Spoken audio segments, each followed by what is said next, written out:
I am Danielle Metzler, and this is my Style Story Session.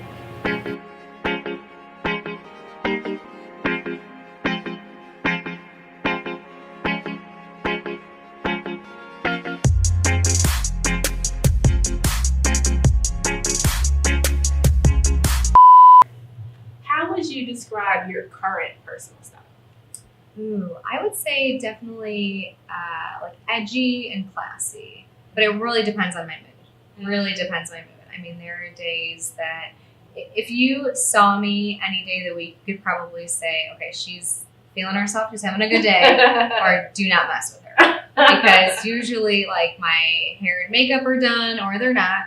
My jeans are fitted, or they're not. My top is, ironed and ready to go, or it's not. So I would say definitely overall, though, I would say like classy and sophisticated with a little bit of edge. Tell us your number one fashion do and your number one fashion don't. Ooh, for do, I would say go for it. I was shopping last fall, and there were these red shoes from Zara. They were like little booties. And I tried them on, I put them back on the shelf, and I'm like, they're too loud. When am I going to wear these? Oh my gosh, I was wearing them every single day. I love them. Wow. And I noticed even like as a blogger, it really made like my outfits pop. So I would say go for it. Don't always play it safe. And because usually those are the times that really like the best results come. And a fashion do not spend a lot of money on trendy items. That's always my go-to. Yeah, I have a few items and I'm like, oh, I'm going to invest in this. And I mean, I can't even think of a good example, but something that I spent like over $100 on or $200 on, and then the next season, like a cold shoulder top. And now like you don't see anyone wearing cold shoulder tops. And I just spent $200 on this. I mean, so I would say you can't sell it because no one wants it. Right, no one wants it. So I would say when it comes to trends or fast fashion, go for the cheaper items. Danielle, is there any life-changing event that has either altered or influenced your personal style? Ooh, okay, we're about to get real.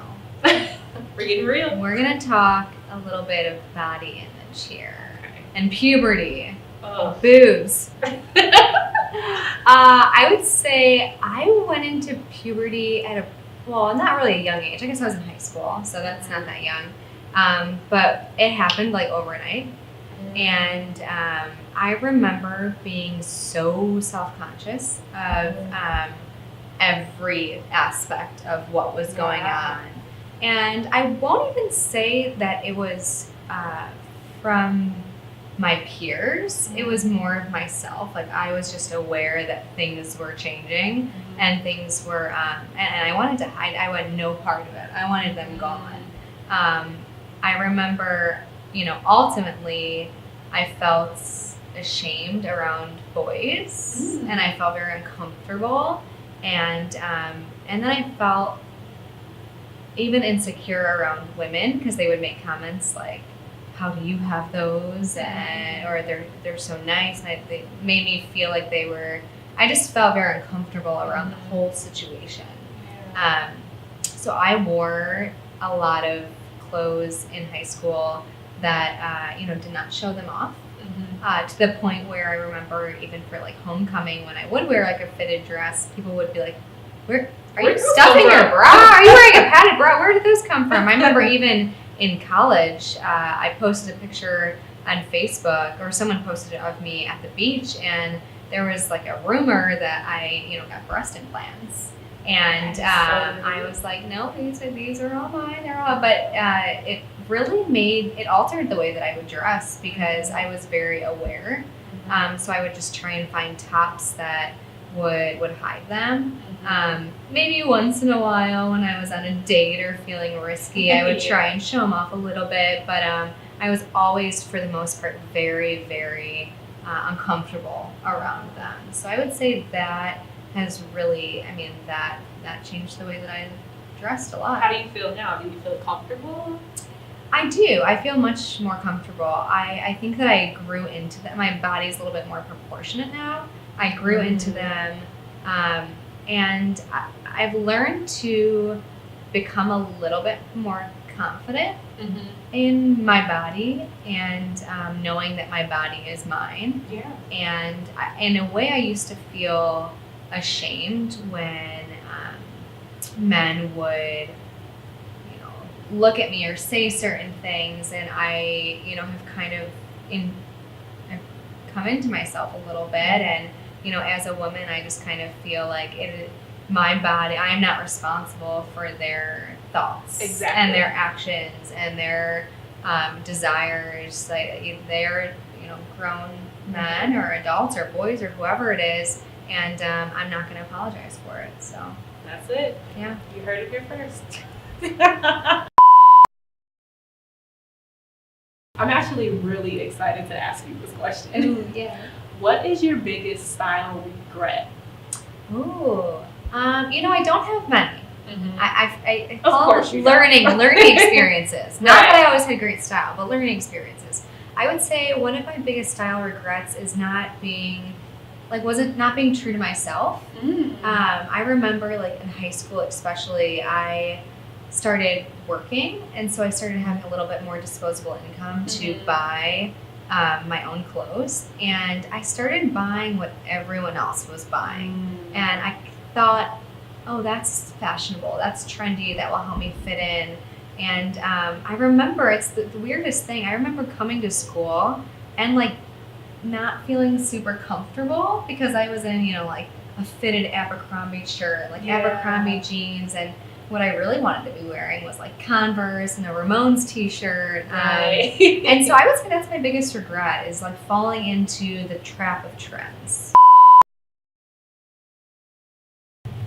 So you got the immense pleasure of attending New York Fashion Week this year. Can you tell us a little bit about your experience? Yeah, absolutely. It was actually my second New York Fashion Week. The first one I actually worked, and I was completely spoiled because I got to sit front row and do the social media for the company, the designer that I went with, who was showing for the first time.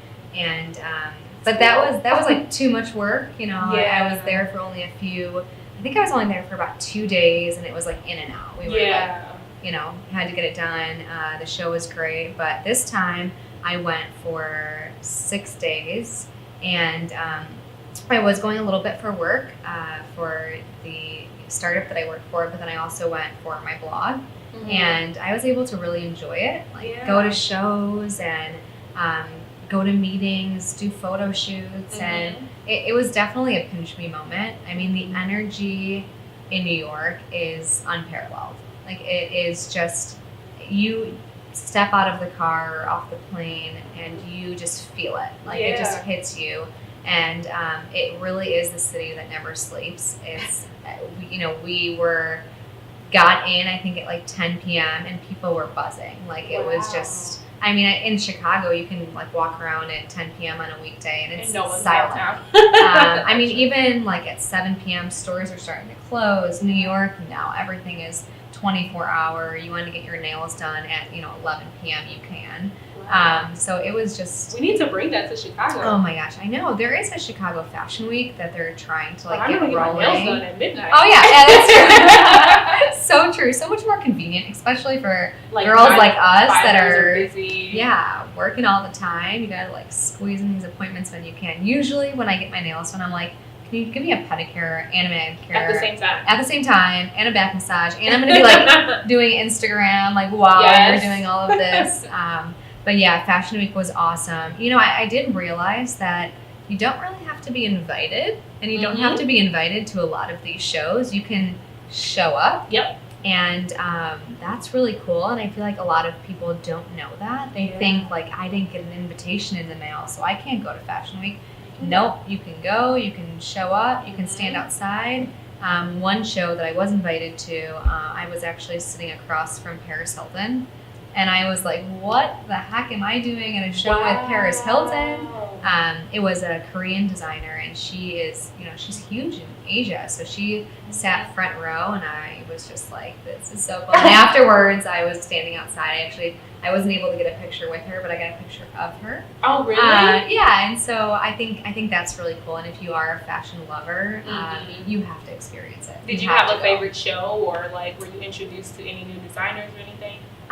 There was it was called Concept Korea, and it was like 3 designers that showcased, and they were all up and coming. That was really cool for me, because I'm like, of course it would be awesome to go to the Chanel, the Dolce & Gabbana, and the Tommy Hilfiger. That's awesome, but to see these up and coming designers that you can tell maybe have a little bit more hustle behind them, or a little bit more. They're fresh. Yeah, they're thirsty. They're thirstier for it. So that was really incredible. You can't talk about fashion without talking about clothes. So what do you think? What piece should every girl have in her closet? Ooh, this is a good one. I say every girl has to have one article of clothing, whether that be a dress or a top, even a pair of jeans, that brings your confidence from here to here. Elevates your confidence, where I have an important meeting, I have a date, or maybe you're just having a bad day, and you know that putting that item on is going to bring up your confidence. Every girl needs that, or man. I mean, anyone needs just that one piece, whatever that is. Maybe it's a handbag. Maybe it's a watch, just a good pair of shoes. I would say that's one. The other one that I think is really important, and I'm going to get a little sad on you, but whenever someone asks me this question, this is what I always say when they say, I can only afford 10 items going into this season. Like, what's one that I need to have? A dress that you could wear to a job interview and a funeral. Yep. Which it sounds kind of sad, or it might sound like something that is never going to happen to you. I will tell you, in the past 2.5 years, have been to probably 3 funerals, and when you're going through that, you don't want to be going to the mall, and you don't want to be wondering, does my dress fit me? Is it dry clean? Do you want to be thinking about all the other things you have to be thinking about? So I would say, definitely having a dress, and you can get one, and that could be the dress that, or the funeral outfit that maybe makes you feel sad, so you never want to wear it unless you're going to a funeral. And put it in the back of your closet. Make sure it's dry cleaned, but I would say, that's really important. This has been so much fun learning more about you and your brand. Can you just let everyone know where they can find you on social media, and then I'll also drop it below. Perfect. I would say definitely find me on Instagram. My handle is @DanielleMetzler_. And I'm always down to get coffee or chat. I love meeting new people, do photo shoots or anything else, or just talk about life, talk about style. And thank you so much for having me. This was so fun, and it's been so fun getting to know you, and I love your style. So thank you. We can get into some style trouble if hang around too long. So true. I am Danielle Metzler, and that was my Style Story Session.